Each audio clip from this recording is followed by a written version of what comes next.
Oi gente, vamos falar sobre o afogamento, como prevenir e salvar vidas. Vocês já viram alguém se afogar? Sabem o que fazer? Bom, vamos para a nossa apresentação. O que é o afogamento? A definição simples seria a entrada de água onde só deveria ter ar, nos pulmões. É uma aspiração de líquido não corporal causada por submersão ou imersão, podendo ser primário ou secundário. Primário é quando não tem uma causa precipitante, já o secundário é quando alguma patologia precipita o afogamento, uso de drogas, crise convulsiva, trauma. Ele pode acontecer em qualquer lugar com água, inclusive banheira ou balde.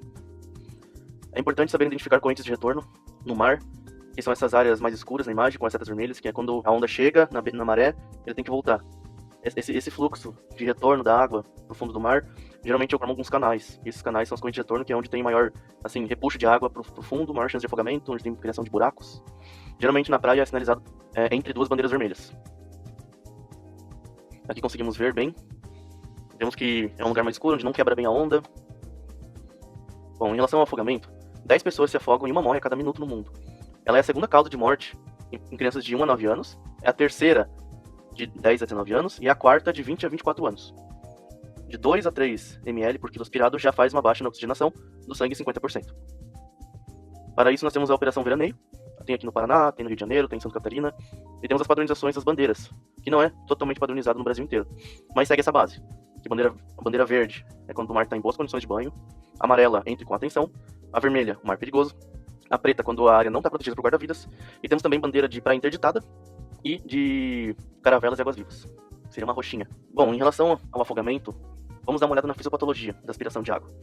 A aspiração de água pode levar a uma tempestade alérgica, pode levar a efeitos intravasculares, levando a hipotermia corporal e efeitos mínimos em eletrólise e hemólise. Pode ter efeitos pulmonares também, como a acidose respiratória e a hipóxia.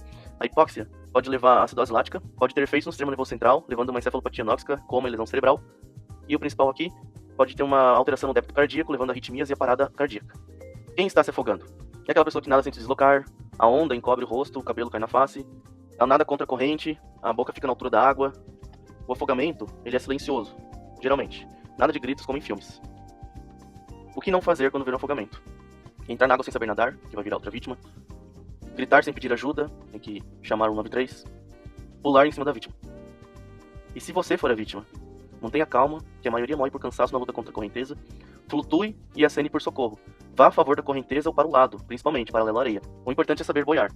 Saber nadar, melhor ainda. Vemos aqui a corrente de retorno, à direita, e vemos que ela puxando para o fundo, não nade contra a corrente. Vai se cansar mais ainda e dificilmente vai vencer a força da água. Nade 90 graus da corrente, nade para o lado. É mais fácil de escapar. Aqui para refletirmos, o que você faria? Cenário 1. Você vê alguém agitado dentro do rio.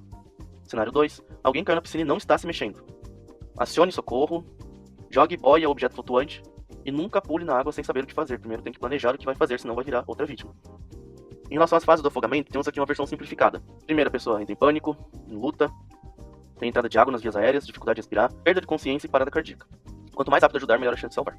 Inicialmente, a pessoa apresenta pânico, com movimentos corporais de luta para tentar salvar-se da imersão.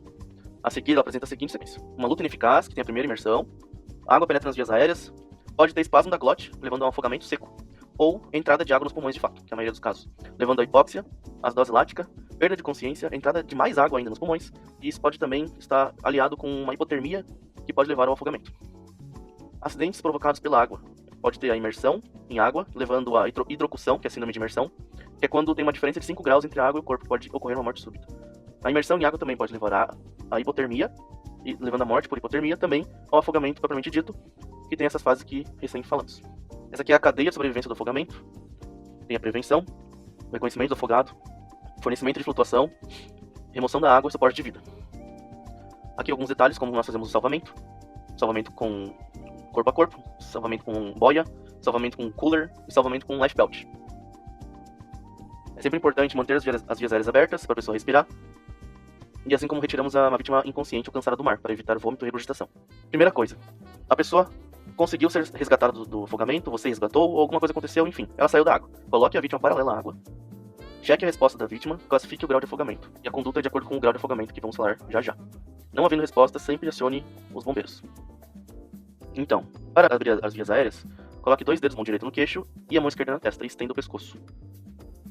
Cheque se está respirando pelo voz. Ver, ouvir a respiração e sentir a respiração. O ver, você vai ver a caixa torácica se mexendo. Não havendo respiração, faça 5 ventilações de resgate boca a boca, que é para desobstruir a coluna d'água que está na via aérea. Cheque sinais de circulação, veja o pulso carotídeo E se não houver pulso, parada cardiorrespiratória. Inicie imediatamente as manobras de AICP e solicite um TEA. Em relação à classificação de afogamento, temos o resgate, que é quando a pessoa não apresenta tosse, não teve afogamento. Grau 1, a pessoa apresenta apenas uma tosse, mas não tem espuma. Grau 2, paciente que apresenta tosse, um pouco de espuma saindo da boca, que já indica um pouco de congestão pulmonar. O grau 3, a paciente ele tem muita espuma saindo da boca e tem o pulso radial presente. Não dá pra ver muito bem aqui porque a minha imagem está na frente. Vamos lá. Em relação ao grau 4, paciente que apresenta muita espuma e não apresenta o pulso radial palpável, já indicando sinais de choque. Aí o grau 5 é um paciente em parada respiratória isolada, e o paciente grau 6 é que ele apresenta parada cardiorrespiratória. Esse aqui é a espuma se formando. Essa espuma se dá pelo contato da água salgada com o surfactante pulmonar, formando essa espuma. Bom, vamos a um fluxograma básico. Do que fazer na cena? Você está me ouvindo? Sim. Coloque em posição lateral de segurança, decúbito lateral direito, como na imagem. Não, a vítima está inconsciente. Acione a emergência, peça um DEA. Bom, a vítima está inconsciente, mas ela respira? Sim, posição lateral de segurança. A vítima está consciente, respira? Não, não respira. Abrir vias aéreas. Abriu a via aérea? Está respirando agora? Sim, posição lateral de segurança? Não. Ventilações de resgate. Depois disso, verificar o pulso central. Tem pulso ou alguma agitação? Sim. Aplique ventilações de resgate, fazendo em torno de uma ventilação a cada 5 segundos. Não, não tem pulso. Iniciar imediatamente manobras de reanimação cardiopulmonar, de compressão, respiração. Podemos dividir então o paciente inconsciente e o consciente. O inconsciente, verificar se tem pulso. É o grau 5 ou grau 6. Paciente consciente, tem tosse? Não, só um resgate. Não foi afogamento. Tem tosse? Sim. Em relação à ausculta pulmonar, normal, grau 1. Alguns estertores isolados, grau 2, com pouca espuma. Estertores difusos, bastante água entrou em contato com o surfactante pulmonar, saindo bastante espuma, grau 3 ou 4, dependendo se tem pulso radial ou não. Por que lateral direito, ao invés de esquerdo, a posição lateral de segurança? O brônquio principal direito ele é mais horizontalizado, entra água mais facilmente, então devemos preservar o esquerdo. Botamos na posição lateral direita para preservar o esquerdo, para ele funcionar bem e pelo menos manter a respiração adequada. Já em gestante, o decúbito lateral é o esquerdo, em vez do direito, para liberar a veia cava inferior e ter um maior retorno sanguíneo.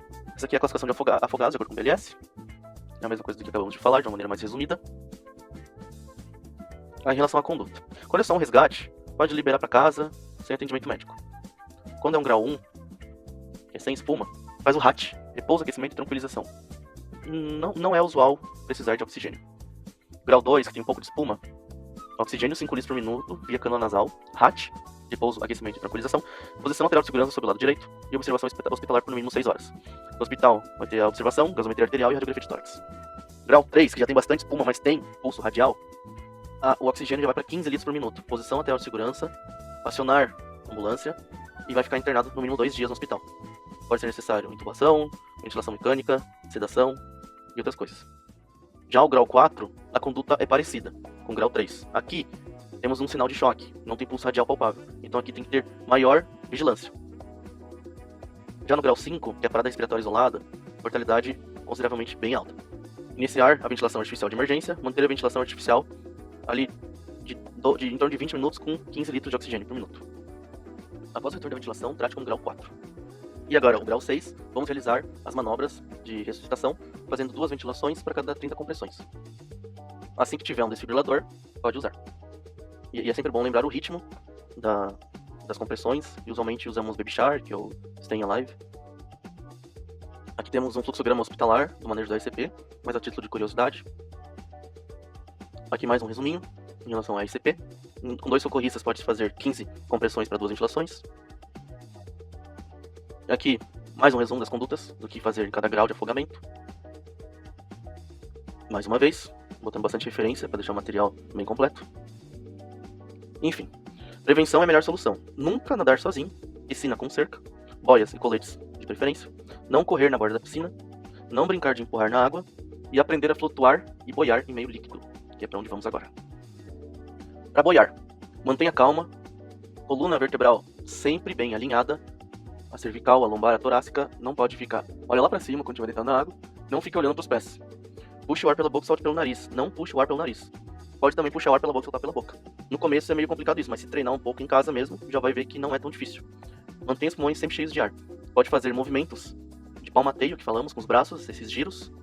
Braço sempre aberto. e pode dar algumas pernadas para se manter acima d'água. Vamos ver alguns vídeos agora. 3 super dicas. Primeiro, olhe para cima. Se você olhar para os pés, suas pernas irão afundar. Segundo, essa é uma das dicas mais importantes. Puxe muito ar, porque ar no pulmão ajuda a boiar. Olha só, na mesma hora em que eu solto o ar, eu já afundo. Galera, uma pausa pra falar que tem gente que não boia. O Edu, por exemplo, afunda igual uma pedra. Terceiro, mantenha calma. Eu sei, é difícil, mas um corpo rígido tende a afundar. E você, sabe boiar? Como se sustentar onde não dá pé? Pernada de sapo, egg beater, que é semelhante a uma batedeira de ovos, na vertical ou em pânico. Qual é o seu? 3 dicas de flutuação. A primeira delas, ó, a mais simples, a cadeirinha. Você vai ficar dentro d'água como se estivesse sentado, ó, só movimentando as mãos. Pode relaxar, olhar um pouquinho pra cima. A segunda dica é a rotação de mão mais a rotação de pé.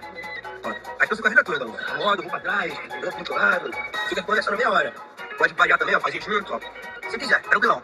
E a terceira, a flutuação dorsal, que é aquela mais tranquilona, que você fica relaxado, ó, boiando, pensando na vida.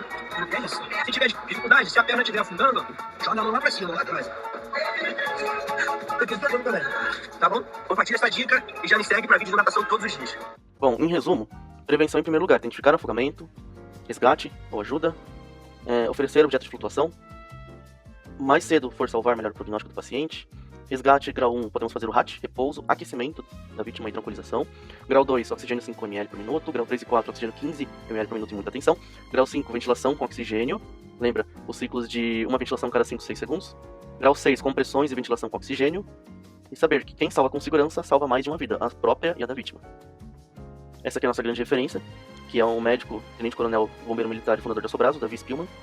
Ele é referência nacional e internacional em medicina de afogamento, e a sua dedicação ao tema contribuiu enormemente para a prevenção e o manejo adequado dos casos de afogamento no mundo inteiro. Muito obrigado.